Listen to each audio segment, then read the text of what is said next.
नमस्कार दोस्तों, मैं प्रदीप स्वागत करता हूं आपका अपने YouTube चैनल यूनिक प्लस पर। कैसे हैं सभी? आशा करता हूं सभी अच्छे होंगे, बेहतरीन होंगे और बढ़िया होंगे।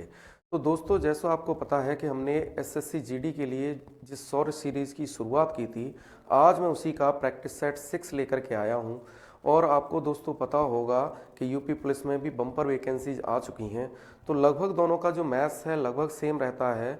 इसमें भी 20 क्वेश्चन आते हैं और मैथ्स के क्वेश्चन जो हैं यूपी पुलिस में उसमें भी कितने 20 क्वेश्चंस रहते हैं। तो दोस्तों लग जाइए तैयारी में और शुरुआत करते हैं आज के इस सेशन की बिना टाइम को गवाए हुए। और ये सेशन बहुत ही महत्वपूर्ण रहने वाला है आपके लिए। तो चलिए शुरुआत करते हैं इस सेशन की पहले क्वेश्चन से। तो पहला क्वेश्चन है इसका कि 2 की पावर 33 को 10 से विभाजित किया जाए तो शेषफल कितना होगा। तो भाई अगर किसी भी संख्या को 10 से विभाजित किया जाए और शेषफल पूछा जाए, तो अगर हम उस संख्या का इकाई अंक निकाल लें, क्या निकाल लें? अगर उस संख्या का इकाई अंक निकाल लें तो हमें शेषफल पता चल जाता है। तो भाई अगर मैं इसका इकाई अंक निकालूं तो 2 की पावर 33, इसका अगर इकाई अंक निकालना है तो हम क्या करते हैं, पावर को 4 से डिवाइड करते हैं और जो रिमाइंडर बचेगा उसे क्या बना लेते हैं, पावर। तो 4 से इसे डिवाइड करेंगे 33 को, तो 4 अट्ठे 32 बार तक गया, तो 2 की पावर क्या बचेगा, 1।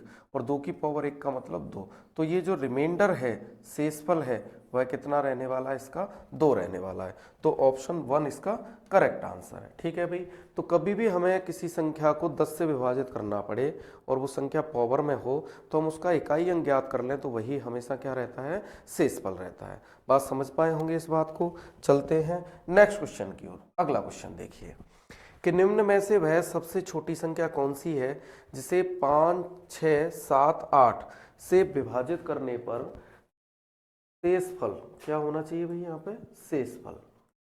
तो शेषफल कितना प्राप्त होता है, 3 प्राप्त होता है, लेकिन वह 9 द्वारा पूर्णतः विभाज्य भी है। तो आप सबसे पहले ये देखें कि अगर हम ऑप्शन एलिमिनेशन मेथड यूज करें कि यहाँ पे ऑप्शन कौन कौन से इसके हो सकते हैं, तो भाई उसमें कहा गया कि वह संख्या 9 से पूर्णतया विभाजित है। तो 9 की विभाजनीयता क्या है? 9 की विभाजनीयता ये कहती है कि सभी अंकों का योग 9 से विभाजित होना चाहिए। तो अगर 9 का संख्या में भाग जाएगा तो सभी अंकों का अगर हम योग करके देखें तो 1 और 4 5, 5 और 6 11, 11 और 3 14, नहीं जाएगा भाई। ठीक है भाई। तो इसमें तो भाग नहीं जाएगा, तो ये ऑप्शन तो नहीं हो सकता। ऐसे ही इसको चेक करें तो 3 और 7 10, 10 5 15, 1 16, इसमें भी नहीं जाएगा। ठीक है भाई। अगर इसको चेक करें तो यहाँ से 3 और 8 11, 11 और 6 11 और 6 हो जाएगा 17 और 1 18। तो ये ऑप्शन हो सकता है। चौथे को भी चेक कर लें तो 9 3 12, 12 7 19 और 1 20, ये भी नहीं हो सकता। तो उसके अकॉर्डिंग जो हमारा आंसर है वो क्या होगा, ऑप्शन नंबर 3 इसका करेक्ट आंसर होगा। क्योंकि उसने लास्ट में ये कहा है कि वह संख्या 9 से पूर्णतः विभाजित है, तो उसके अकॉर्डिंग तो ऑप्शन हमारा 3 करेक्ट है, क्योंकि यही एक ऐसी संख्या है 4 ऑप्शनों में से जो कि 9 से पूर्णतः विभाजित है। अब इसको करना भी आना चाहिए। इनकेस अगर ऑप्शन 2 भी मिल जाते हैं तो उस कंडीशन में हम क्या करेंगे, तो इसका सबसे पहले इस कंडीशन में हम क्या लेते हैं, एलसीएम। तो एलसीएम कितना आएगा इसका, तो एलसीएम आएगा भाई, ये दोनों तो प्राइम नंबर है, तो 7 × 5 एलसीएम की बात करें तो वो कितना आएगा, 7 × 5। अब इन दोनों में से 6 और 8 बचा, 6 और 8 का एलसीएम कितना होता है, 24। तो 24 पंजे 120 और 12 सत्ते 84। तो यहां से जो एलसीएम रहने वाला है वह कितना रहने वाला है, 840 रहने वाला है। अब जब 840 रहने वाला है एलसीएम, तो अब क्या करेंगे भाई, तो अब शेषफल चूंकि 3 प्राप्त होता है तो हम जो जनरल नंबर मानेंगे वो क्या बनाएंगे, वो होगा 840 के और +3। ठीक है भाई।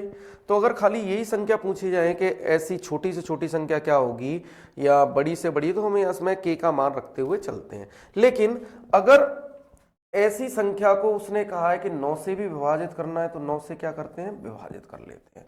तो 9 से जब इसे विभाजित करेंगे तो 9 नाम 81, बचेगा कितना, यहाँ से 3, 30 हो जाएगा, 9 3 27, बचेगा 3। तो यहाँ से जो रिमाइंडर बचेगा, इसे अगर हम इतने को सेपरेट विभाजित करते हैं तो कितना बचेगा, 3 के और +3। अब मुझे ये 9 से डिवाइड करना है, तो k का मान क्या रखें ऐसा कि ये 9 से विभाजित होता है। तो जैसे ही हम k का मान 1 रखेंगे तो 6 हो जाएगा योग, 9 से विभाजित नहीं होगा। 2 रखोगे तो 3 दूनी 6, 6 और 3 9। तो जैसे हम k बराबर कितना रखेंगे, यहाँ से 2 रखेंगे, k बराबर कितना रखेंगे 2, तो 2 रखने पर यह कितने से विभाजित हो जाएगा, 9 से। तो हम इस 2 को किस में रख देंगे, जो हमने जो संख्या मानी थी उसमें। तो ये नंबर हो जाएगा आपका 840 इंटू 2 प्लस 3। ठीक है भाई, तो 840 दूनी हो जाएगा 1680 प्लस 3, तो नंबर हो जाएगा आपका 1683। तो हम पहले तो इसे ऑप्शन से ही चेक कर सकते हैं। अगर ऑप्शन से भी चेक नहीं करना हो, अगर आपको बेसिक से करना है, तो आप एलसीएम लीजिए और एलसीएम के साथ कोई ना कोई क्या मानेंगे, के। ठीक है ना, के मान लीजिए, कुछ भी मान लीजिए। तो एलसीएम इंटू जो आप नंबर मान रहे हो, के एक्स वाई जेड कुछ भी मान लीजिए, प्लस जो रिमाइंडर बचता है वो रख लेंगे। ठीक है, फिर कहा गया होगा कि किस नंबर से हमें पूर्णतः विभाजित करना है, 9 से, तो उससे क्या कर देंगे, डिवाइड कर लेंगे। तो फाइनली हम क्या करते हैं कि के का मान रख के रखते हैं 1 2 3 4। तो जिस नंबर को रखने से भाग पूरा पूरा चला जाता है, वही नंबर के का मान हम किस में, इस संख्या में रख देते हैं। ठीक है भाई, तो ऑप्शन जो तीसरा है वह इसका करेक्ट आंसर है, 1683। चलते हैं नेक्स्ट क्वेश्चन की ओर। अगला क्वेश्चन देखिए, यदि किसी वृत्त की त्रिज्या में 50% की वृद्धि कर दी जाए तो उसके क्षेत्रफल में कितने प्रतिशत की वृद्धि होगी। तो भाई त्रिज्या की बात करें तो त्रिज्या में 50% की वृद्धि होने का मतलब है कि 100 से क्या हो जाएगी, 150। ठीक है भाई, तो हम ये कह सकते हैं कि 2:3। तो त्रिज्या अगर 2:3 हो जाएगी तो बात करते हैं क्षेत्रफल। क्षेत्रफल किस बात पे डिपेंड करता है, क्षेत्रफल पाई आर स्क्वायर पे डिपेंड करता है। ठीक है भाई, तो पाई तो ये कांस्टेंट है, तो आर स्क्वायर पे, क्षेत्रफल किस बात पे डिपेंड करता है, आर स्क्वायर पर, त्रिज्या के वर्ग में। तो अगर जब हम आर स्क्वायर करेंगे तो आर स्क्वायर कितना हो जाएगा, 2 का स्क्वायर अनुपात 3 का स्क्वायर। ठीक है भाई, तो 4 से ये कितना हो जाएगा, क्षेत्रफल 9 हो जाएगा। तो भाई कितना बढ़ गया, 5 बढ़ गया। तो 5 गुणा 100 बटे कितने पे बढ़ा, 4 पे, पहले 4 था, तो 4 से 25 बार कैंसिल हो जाएगा, 25 पंजे 125। तो 125%। तो जो एरिया में वृद्धि हुई, वृत्त के क्षेत्रफल में जो वृद्धि हुई वह कितनी हुई, 125%। तो ऑप्शन पहला इसका करेक्ट आंसर है। समझ पाए होंगे। चलते हैं नेक्स्ट क्वेश्चन की ओर। अगला क्वेश्चन देखिए, ए और बी अलग अलग काम करते हुए कार्य को 9 तथा 12 दिनों में पूरा कर सकते हैं। यदि ए काम आरंभ करे और उसके बाद दोनों बारी बारी से एक एक दिन काम करते रहें तो वह कार्य कितने दिन में पूरा हो जाएगा। तो भाई चलते हैं, ए कितने दिन में कर रहा है, 9 दिन में, और बी कितने दिन में कर रहा है, 12 दिन में। तो काम 9 और 12 का एलसीएम कितना हो जाएगा, 36। ठीक है भाई, तो ये एक दिन में कितने यूनिट काम करेगा, 4 यूनिट काम करेगा, 9 चौक 36। और बी कितना काम करेगा, 12 तिया 36, 3 यूनिट काम करेगा। अब क्योंकि ए ने काम आरंभ किया है तो पहले दिन काम पे कौन आएगा, ए आएगा, 4 यूनिट काम करेगा, और दूसरे दिन काम पर कौन आएगा, बी आएगा, और वह कितने यूनिट काम करेगा, 3। तो क्योंकि हम वर्क एंड टाइम पढ़ रहे हैं तो एक तरफ वर्क लिख लीजिए और एक तरफ टाइम लिख लीजिए। तो पहले दिन ए आया और दूसरे दिन बी आया, टोटल 7 यूनिट काम हुआ और टाइम कितना लग गया, 2 दिन। कितना लग गया, 2 दिन। अब हम वर्क में ऐसी संख्या का गुणा करेंगे कि काम हमारा 36 से नीचे ही रह जाए, ज्यादा ना निकले, या तो बराबर हो जाए या कम रह जाए, ज्यादा नहीं निकलना चाहिए। तो अगर हम इसमें गुणा करेंगे 5 का, तो 7 पंजे 35, कम रह गया, तो 5 का इधर करेंगे तो टोटल कितना हो जाएगा, 10 दिन। तो 10 दिन में कुल मिला के 5 साइकिल पूरे हो गए और काम कितना हो गया, 35 यूनिट। कितना हो गया, 35 यूनिट। अब जब 5 चक्र पूरे हो गए तो फिर से किसका नंबर आएगा, ए का। तो जब भी, अब हमें ईंटें कितनी लगवानी है या काम कितना करवाना है, 1 यूनिट, क्योंकि 35 यूनिट ऑलरेडी हो चुका है। अब अगर हमें काम 1 यूनिट करवाना है और ये एक दिन में कितना काम करता है, 4 यूनिट काम करता है, तो इसे कितने दिन और एक्स्ट्रा लगेंगे, तो 1 यूनिट काम करवाना है और ये करता है 4 यूनिट काम, तो 10 सही 1/4 दिन। मतलब अगर ये पॉइंट में तो 10.25 डेज। ठीक है भाई, तो 10.25 डेज दूसरा ऑप्शन इसका करेक्ट आंसर है। तो आप समझ पाए होंगे इस बात को कि कभी भी ऐसे अल्टरनेट ऑर्डर में काम कराना हो तो एक तरफ वर्क लिख लेते हैं, एक तरफ टाइम। वर्क में हमेशा ऐसी संख्या से गुणा करते हैं कि भाई काम हमारा ज़्यादा ना निकल जाए। तो हमने 5 का गुणा किया, 7 पंजे 35, 36 से कम है। ठीक है भाई। और 35 इधर 5 का गुणा किया तो इधर भी 5 का कर लिया गुणा, तो 10 दिन में कितना काम हो जाएगा? 35 यूनिट। अब काम रह गया एक, और जब ए आएगा तो वह कितना काम करता है? 4। तो जितना रिमेनिंग वर्क रह गया हो, और फिर क्या करेंगे, जितना वह काम करता हो उससे डिवाइड कर देंगे तो शेष काम भी हो जाएगा। ठीक है भाई, तो 10 सही 1/4 दिन इसका करेक्ट आंसर है। चलते हैं नेक्स्ट क्वेश्चन की ओर। अगला क्वेश्चन, ए बी के 3/4 समय की तुलना में आधा काम कर पाता है। बी के 3/4, तो हमें बी का टाइम पता नहीं, मान लीजिए बी करता है टी टाइम में, तो ए क्या करेगा? बी के 3/4 समय मतलब 3/4 टी समय में काम ये कितना कर पाता है? आधा। कितना कर पाता है? आधा। तो पूरा काम के लिए क्या करेंगे? 2 का गुणा कर देंगे, पूरा काम आ जाएगा। पूरे काम में कितना टाइम लेगा? 2 का गुणा कर दीजिए। जब भाई 3/4 टी समय में आधा काम कर रहा है तो पूरा काम दुगने समय में करेगा। ठीक है भाई, तो यहां से ये कितने बार कैंसिल हो जाएगा? 2 बार। तो बी कितना टाइम लेगा? 3t/2 time. ठीक है भाई, अगर मैं इसके ए और बी के टाइम की बात करूं, ए और बी के टाइम की बात करूं, तो टाइम का जो रेशियो होगा समय का, तो ए को भाई कितना टाइम लग रहा है? 3t/2 टाइम लग रहा है, और बी को टी टाइम लग रहा है। टी से टी कैंसिल हो जाएगा, 2 यहाँ पे पहुंच जाएगा, तो जो समय का अनुपात है वो कितना हो जाएगा? 3:2। तो यहां से इनकी क्षमता, क्या क्षमता, अगर मैं क्षमता की बात करूं, समय का अनुपात 3:2 है, तो क्षमता का अनुपात 2:3 होगा। ठीक है भाई, क्योंकि समय को उल्टा करने पे क्या आ जाती है? क्षमता। अब बात आई है कि दोनों, यदि वे दोनों एक साथ काम करते हैं तो 18 दिन में काम पूरा हो जाता है। भाई दोनों की क्षमता कुल कितनी है? 5 यूनिट काम करने की। 2 यूनिट काम ए करता है और बी कितनी काम करता है? 3 यूनिट। दोनों की यूनिट कितनी? 5 यूनिट काम करते हैं। तो वर्क अगर हमें निकालना हो तो वर्क कैसे निकालते हैं? 5 यूनिट काम करते हैं, उन्होंने 18 दिन तक काम किया है, क्षमता का समय से गुणा करते हैं तो वर्क निकल आता है। तो वर्क कितना आ जाएगा? 90 यूनिट। कितना आ जाएगा? 90 यूनिट। तो 90 यूनिट वर्क, तो अकेला बी उसे कितने दिन में करेगा? भाई बात कही गई है बी की, तो बी कितना रोज काम करता है? 3 यूनिट काम करता है। 90 यूनिट काम कराना हो तो कितने दिन में कर देगा? 30 डेज में। कितने दिन में कर देगा? 30 डेज में। तो ऑप्शन पहला इसका करेक्ट आंसर है। समझ पाए होंगे इस बात को। उसने कहा था कि बी के 3/4 समय में आधा काम करता है भाई, तो बी अगर टी टाइम लेता है तो ए 3/4 समय में आधा काम करेगा, तो पूरा काम कराना है तो 2 का गुणा कर दो उस टाइम में। ठीक है भाई, 2 का गुणा कर दिया, पूरा काम कितने टाइम में करेगा? 3t/2 टाइम में। ठीक है भाई, तो टाइम का रेशियो बनाया ए और बी का, तो बना 3:2। तो क्षमता का रेशियो आ जाएगा 2:3। और काम निकालना हो तो क्षमता में समय का गुणा कर दिया, दोनों मिलके काम करते हैं तो दोनों मिलके 5 यूनिट काम करते हैं, और 18 दिन में अगर इन्होंने ये काम पूरा किया है तो इसका मतलब 90 यूनिट काम रहा होगा। और 90 यूनिट काम को अब कराना किस पे? बी पे। तो बी पर डे 3 यूनिट काम करता है, तो वह 30 दिन में ये काम पूरा कर देगा। ठीक है भाई, चलते हैं नेक्स्ट क्वेश्चन की ओर। अगला क्वेश्चन देखिए, यदि एक तार को वर्गाकार मोड़ दिया जाए तो उस वर्ग का क्षेत्रफल 81 वर्ग सेंटीमीटर हो जाता है। भाई ये बन गया वर्ग, और इसका क्षेत्रफल कितना है? क्षेत्रफल अगर इसका 81 वर्ग, क्या है? 81 वर्ग सेमी है। ठीक है भाई, अब क्षेत्रफल यदि 81 वर्ग सेमी है तो क्षेत्रफल का फॉर्मूला होता है ए स्क्वायर। ए स्क्वायर बराबर 81 है, तो ए बराबर क्या होगा? आपका हो गया √81 होगा। तो ए बराबर भुजा कितनी आ जाएगी? 9 सेंटीमीटर। ठीक है भाई, तो ये चारों ही भुजाएं 9-9 सेंटीमीटर की होंगी। तो आप ये कहोगे ये तार की जो लंबाई थी वह कितनी थी?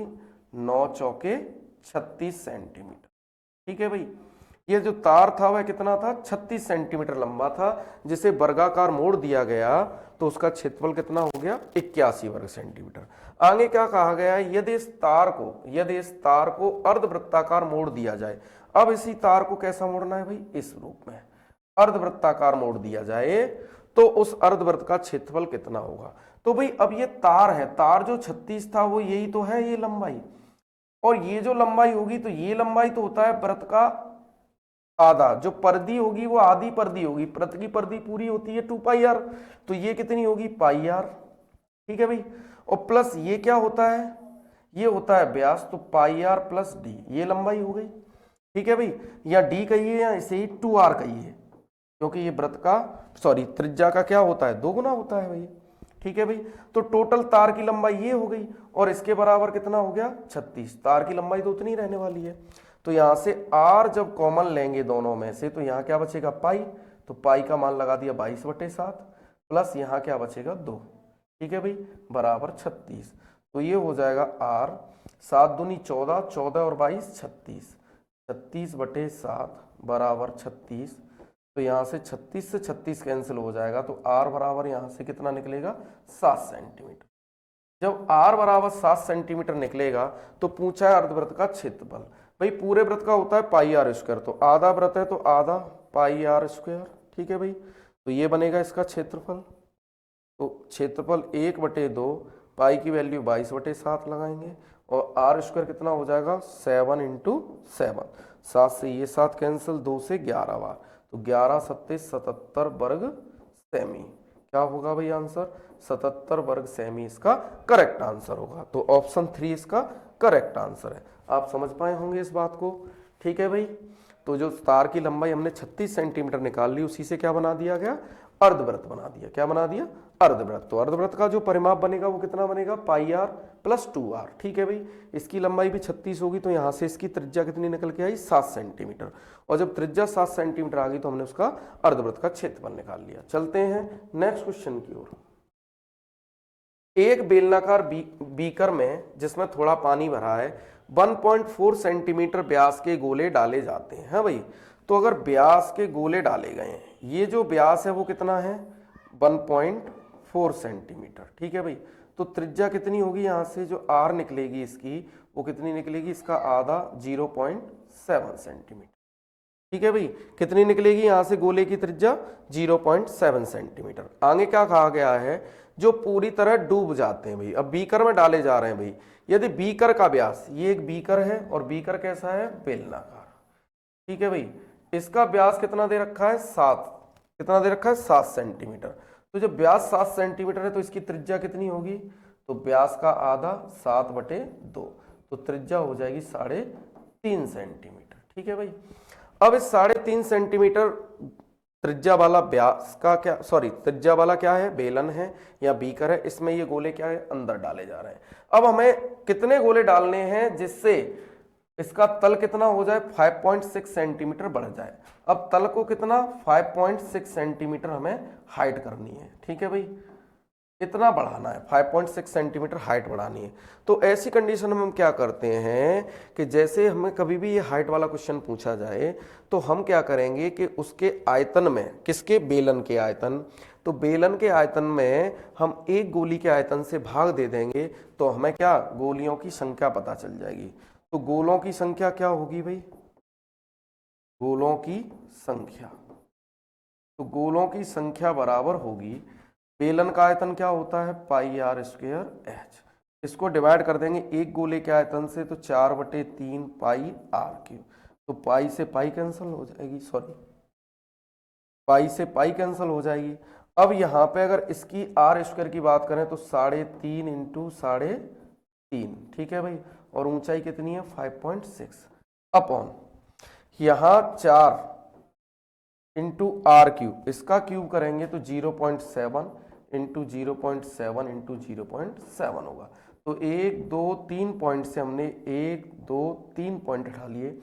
तो 7 से ये कितने बार 5 बार, ये 7 से 5 बार और ये 7 से 8 बार, और इस 4 से कितने बार हो जाएगा 2 बार कैंसिल हो जाएगा। कितने बार कैंसिल हो जाएगा 2 बार।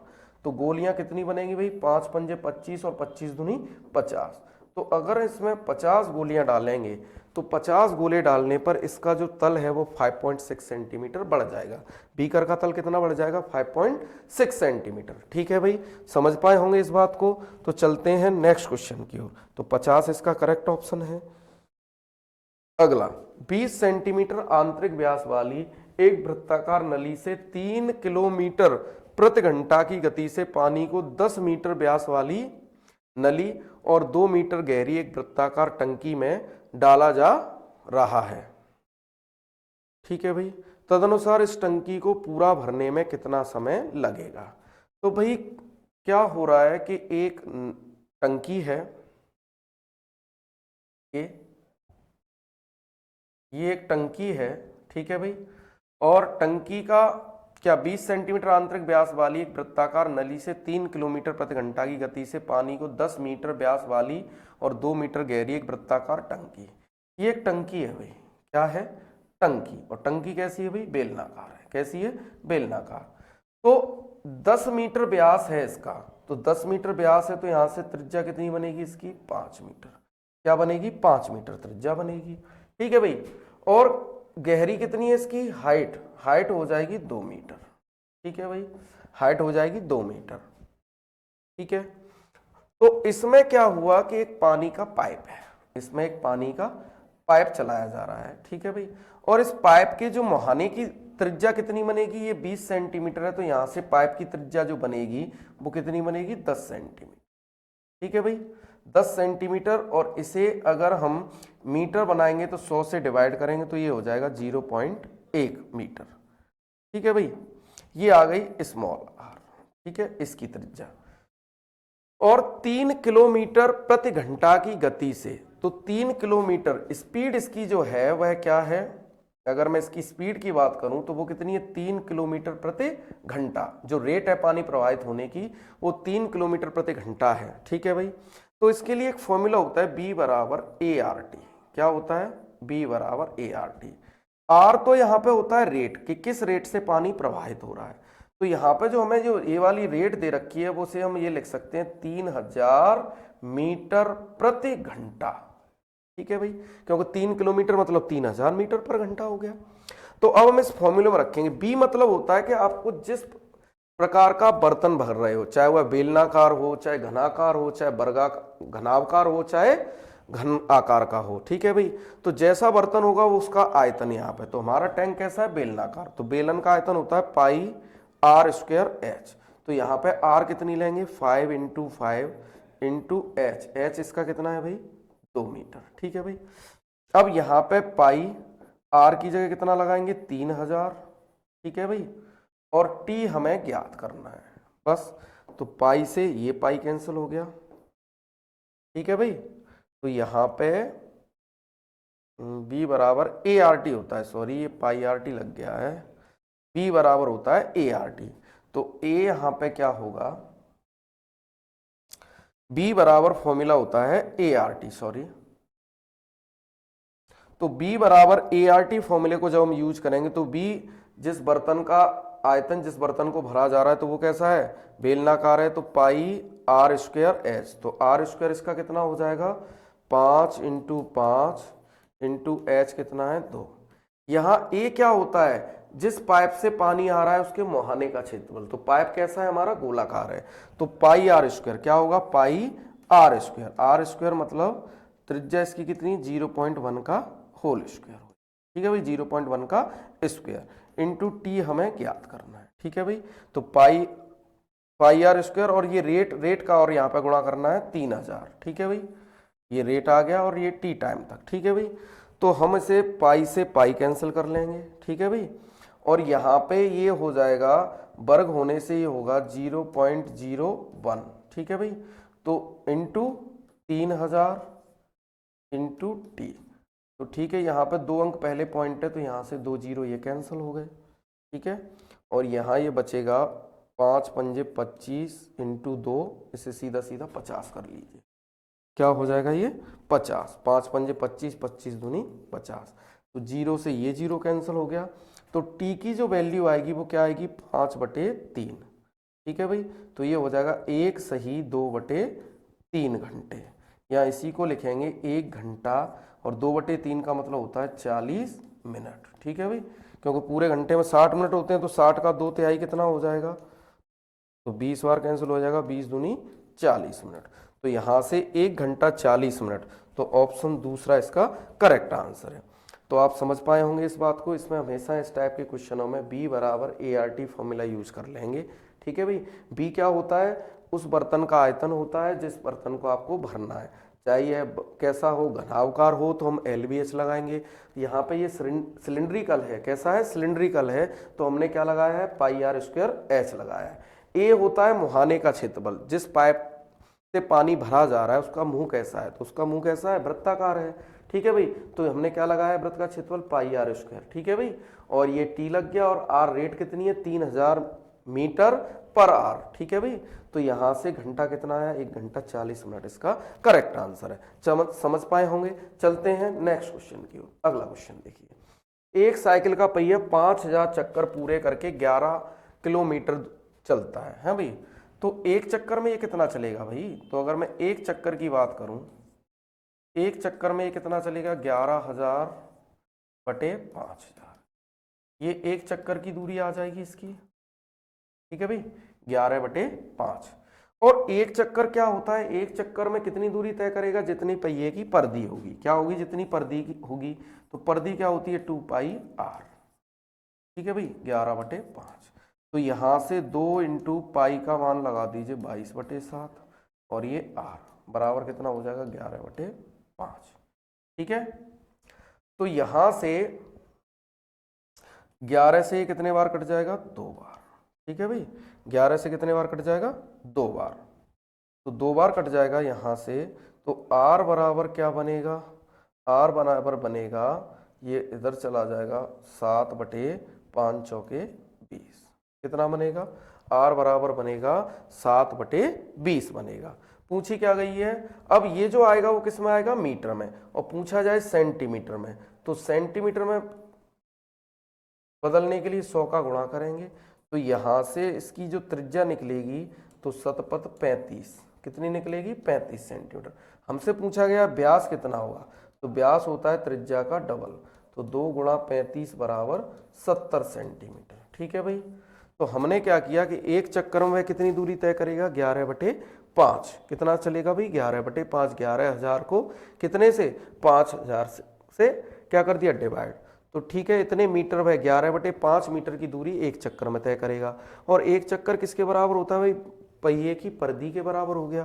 तो परिधि होती है 2πr, तो 2πr के बराबर 11 बटे 5 किया। तो यहाँ से जो 100 का गुणा करके हमने मीटर को किस में कन्वर्ट कर लिया? सेंटीमीटर में। तो यहाँ से r जो निकल के आई वो 35 सेंटीमीटर निकल के आई। और पूछा क्या गया है हमसे? व्यास पूछा गया है। तो व्यास त्रिज्या का डबल होता है, तो कितना हो जाएगा भाई? 70। तो ऑप्शन 4 इसका करेक्ट आंसर है। चलते हैं नेक्स्ट क्वेश्चन की ओर। अगला क्वेश्चन देखिए, एक त्रिभुजाकार खेत जिसकी भुजाएं 26 मीटर, 28 मीटर तथा 30 मीटर है, ठीक है भाई।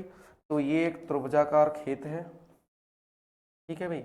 इसकी भुजाएं 26 मीटर, 28 मीटर और 30 मीटर, ठीक है भाई। इसके तीनों कॉर्नरों पे 7 मीटर लंबी रस्सी से क्या बांधी गई है? गाय। तो ये 7 मीटर, ये भी 7 मीटर और ये भी 7 मीटर, ठीक है भाई। तो ये क्या करेगी? रस्सी जो होती है वह किसका काम करती है? वृत्त की त्रिज्या। और ये जो तीनों वृत्त खंड दिख रहे हैं, तीनों ये वृत्त के खंड दिख रहे हैं, ये मिलकर के क्या बना देंगे? एक अर्धवृत्त बना देंगे। क्यों बना देंगे अर्धवृत्त? अगर आप इन तीनों हिस्सों को जोड़ोगे तो इनके जो एंगल होते हैं त्रिभुज के तीनों कोणों का योग कितना होता है? 180 डिग्री। तो ये एक ऐसी सिचुएशन बन जाएगी, ऐसी तीनों अगर हम पार्टों को जोड़ें तो ये क्या बन जाएगा? एक अर्धवृत्त बन जाएगा। क्या बन जाएगा? अर्धवृत्त बन जाएगा, क्योंकि ये त्रिभुज के तीनों कोणों का योग 180 अंश होता है।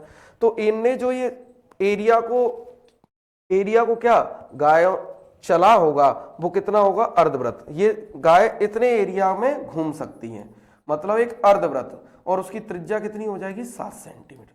कितनी हो जाएगी? यहां से 7 सेंटीमीटर, ठीक है। तो पूछ रहा है इस बचे हुए क्षेत्रफल को। किसको पूछ रहा है? ये बचा हुआ जो क्षेत्रफल है वो कितना होगा, ठीक है भाई। ये बचा हुआ क्षेत्रफल पूछा गया है। तो अगर हम पूरे ट्रायंगल के एरिया में से इस अर्धवृत्त का एरिया घटा दें तो हमें वो क्षेत्र मिल जाएगा जो गाय उस क्षेत्र पर नहीं चली होंगी। तो भाई अर्धवृत्त का क्षेत्रफल तो आसानी से निकल आएगा। क्या? 1/2 पाई आर स्क्वायर। पाई का मान 22 बटे 7 और यहाँ पर त्रिज्या क्या हो जाएगी? 7, ठीक है भाई। तो 7 से 7 कैंसिल हो गया, तो यहाँ आर स्क्वायर होगा, 2 बार 7 होगा। यहाँ से 11 बार और 11 सत्ते 77, तो 77 वर्ग मीटर, ठीक है भाई। ये वो एरिया आ गया जिस पर गाय घूम लेंगी, चल लेंगी, ठीक है भाई। अब हमें पूरे ट्रायंगल का एरिया निकालना है। तो ट्रायंगल का एरिया निकालने के लिए हम क्या करेंगे? सबसे पहले इसका सेमी पेरीमीटर निकालेंगे। तो सेमी पेरीमीटर कितना हो जाएगा? 26 और 28, 26 और 28 54, 54 और 30 84, ठीक है भाई। तो सेमी पेरीमीटर 84 होगा, सेमी पेरीमीटर हो जाएगा, अर्ध परिमाप इसका हो जाएगा 42। कितना हो जाएगा? 42। अब क्या करेंगे? हीरोन्स फॉर्मूला लगाएंगे। तो हीरोन्स फॉर्मूला क्या होता है? एस माइनस ए, एस माइनस बी और एस माइनस सी, ठीक है भाई। यहां से क्या निकलेगा? ट्रायंगल का एरिया। तो एस कितना हो जाएगा भाई? एस हो जाएगा 42, ठीक है भाई। अब 42 में से सब भुजाओं को घटाते चले जाएं, तो 42 में से 26 घटाएंगे तो कितना बचेगा? 16। ठीक है। फिर 28 घटाएंगे ऐसे ही 42 में से, तो कितना, 2 के डिफरेंस है, 2 कम होता चला जाएगा, तो 16 से कितना बचेगा, 14। ठीक है भाई, 28 घटाएंगे तो, और फिर 30 घटाएंगे तो कितना बचेगा, 12। तो इनके फैक्टर कर लीजिए यहीं के, 6 दूनी 12 हो जाएगा, ये कितना हो जाएगा, 7 दूनी 14, ये तो 4 का स्क्वायर होता ही है। ठीक है भाई, और ये हो जाएगा 6 सत्ते 42। ठीक है भाई, तो इनमें से अगर हम बाहर निकालें तो एक ये 6 और 6 में से एक 6 बाहर आ गया। ठीक है भाई, ऐसे ही 7 और इस 7 में से ये 7 बाहर आ गया। ठीक है भाई, और 2 और 2 में से ये 2 बाहर आ गया, जोड़े में से निकालेंगे 4, 2 है यहाँ पे स्क्वायर, तो एक 4 बाहर आ जाएगा। कितना एरिया हो जाएगा, ये हो जाएगा 4 दूनी 8, 8 सत्ते 56 और 56 छिक्के, तो 56 छिक्के हो जाएगा, 5 छिक्के 30, 336, 336। तो पूरे ट्रायंगल का एरिया आ गया 336। इसमें से 77 माइनस कर देंगे तो कितना बचेगा, 16 में से 7 गई 9 बची, यहाँ रह जाएगा 2, 12 में से 7 गई 5 बची और 2, तो 259 वर्ग मीटर।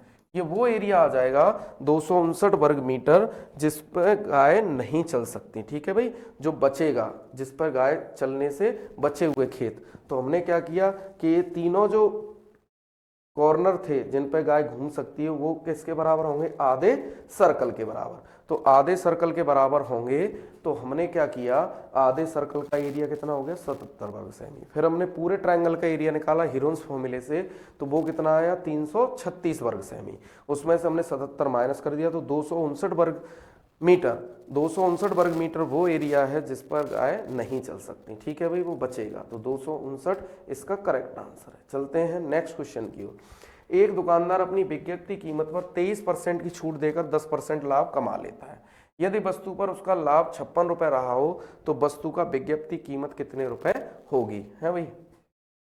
तो सीधी सी बात, जब भी वह छूट दे रहा हो, लाभ कमा रहा हो, तो हमारे पास एमआरपी और सीपी में क्या रिलेशन होता है, एमआरपी होता है 100 plus profit percent, 100 plus profit percent, और ये अनुपात होता है 100 माइनस डिस्काउंट परसेंट। तो 100 प्लस प्रॉफिट परसेंट कितना हो जाएगा, 110 हो जाएगा भाई, 10% इसमें जुड़ जाएगा, और यहाँ 23 माइनस होगा तो कितना हो जाएगा, 77। तो यहाँ से जो अनुपात बनेगा वो कितना बनेगा, 11 से काटोगे तो 11 धाम के 110 और 11 सत्ते 77। ठीक है, 10 वाली चीज जो एमआरपी 10 डाला गया है उसका सीपी कितना है, 7 रुपए।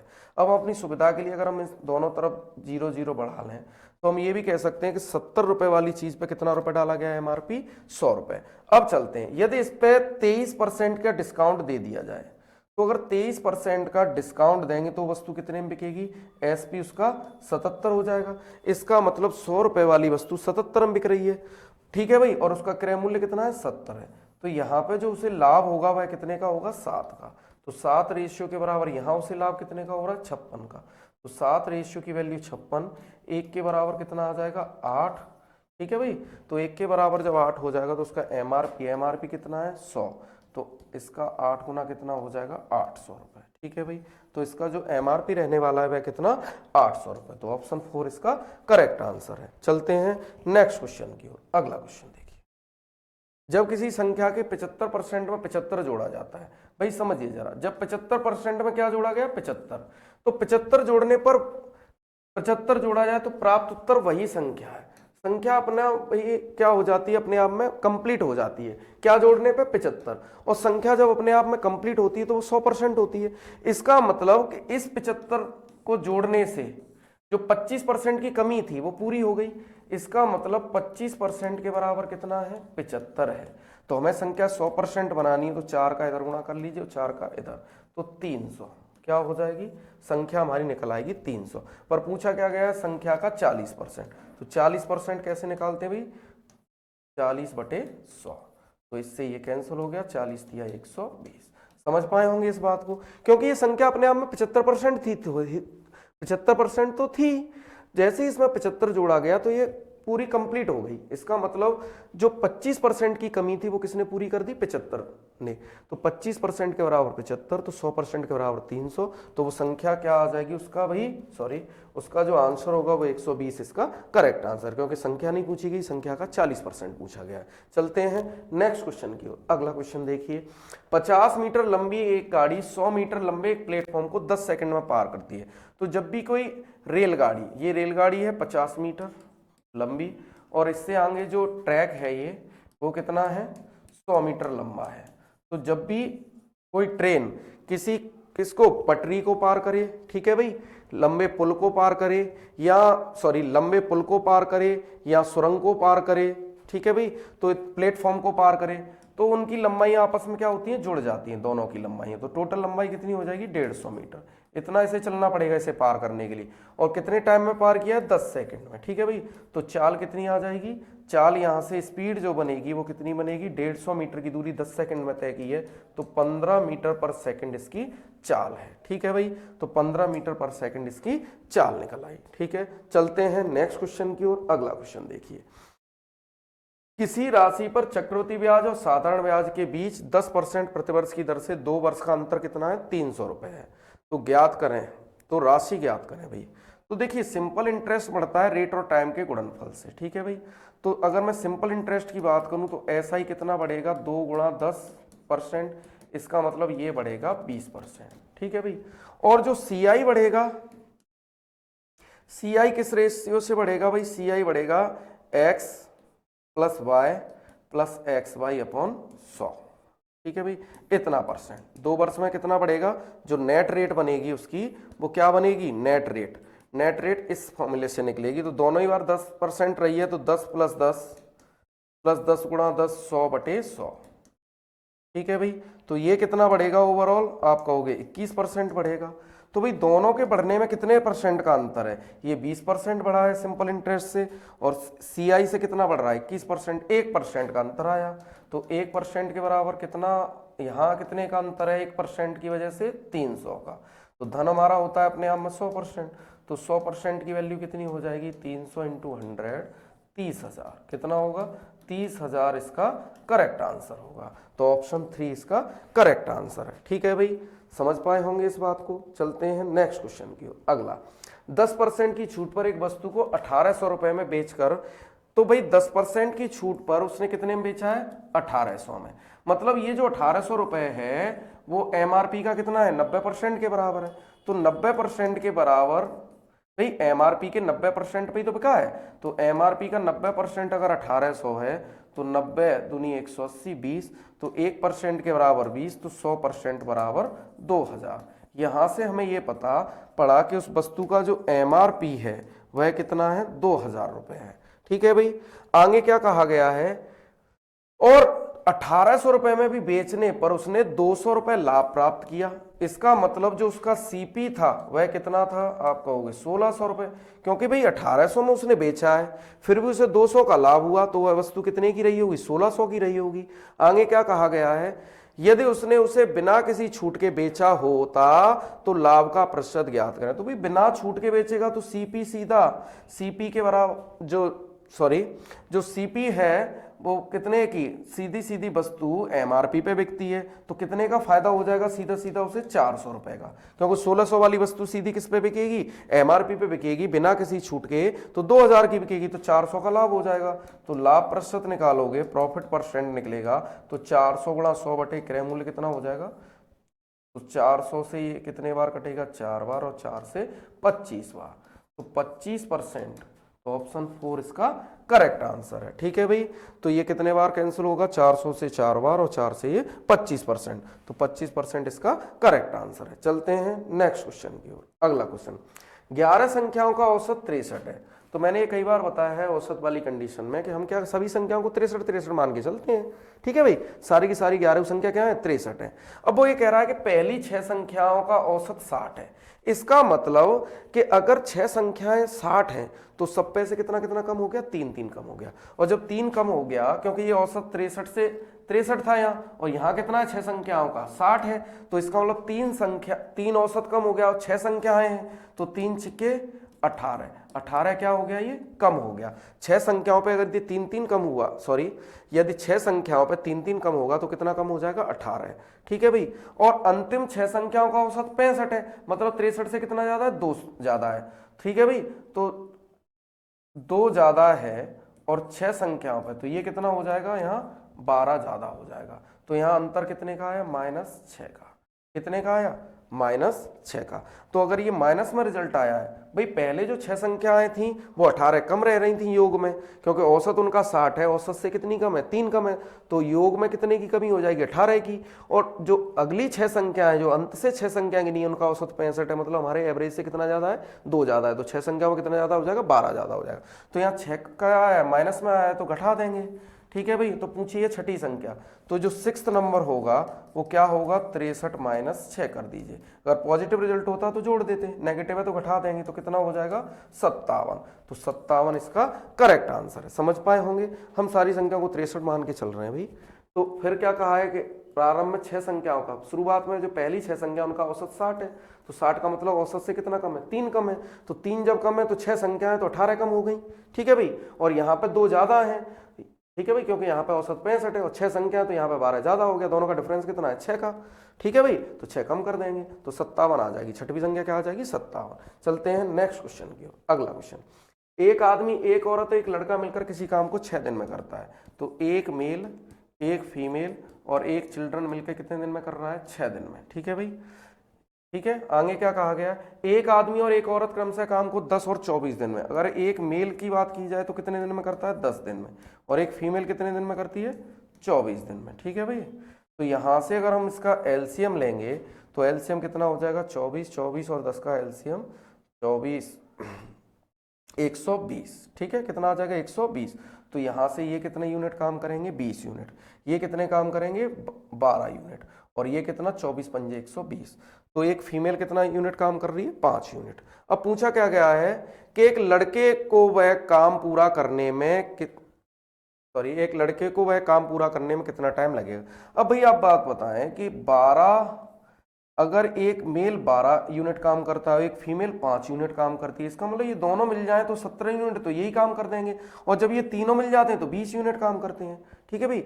मेल कितनी यूनिट काम करता है, 12 यूनिट, ये 5 करता है, और तीनों मिल जाए तो 20 यूनिट काम करते, तो लड़का कितना काम करता होगा, 3 यूनिट काम करता होगा, तभी तो 20 होगा। तो भाई 3 यूनिट वाले से अगर 120 यूनिट काम कराना है तो लड़के को कितने दिन लगेंगे, 40 दिन। ठीक है भाई।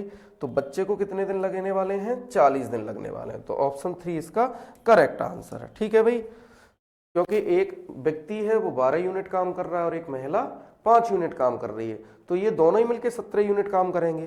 तो बच्चा फिर कितना यूनिट काम करता होगा, 3 यूनिट। और 3 यूनिट वाले से अगर 120 यूनिट काम कराया जाए तो 40 दिन में ये काम कंप्लीट हो जाएगा। चलते हैं नेक्स्ट क्वेश्चन की ओर। अगला क्वेश्चन देखिए, निशा ने 1 रुपए में 2 के हिसाब से कुछ आम खरीदे भाई।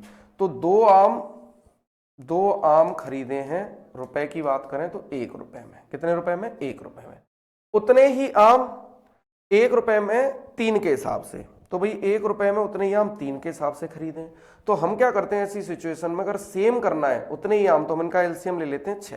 क्या ले लेते हैं, 6। अगर 6 आम वह पहले टाइप के खरीदे तो 6 बनाने के लिए यहाँ 3 का गुणा करोगे भाई। ठीक है। तो यहां भी 3 का करना पड़ेगा, तो 3 रुपए के हो गए।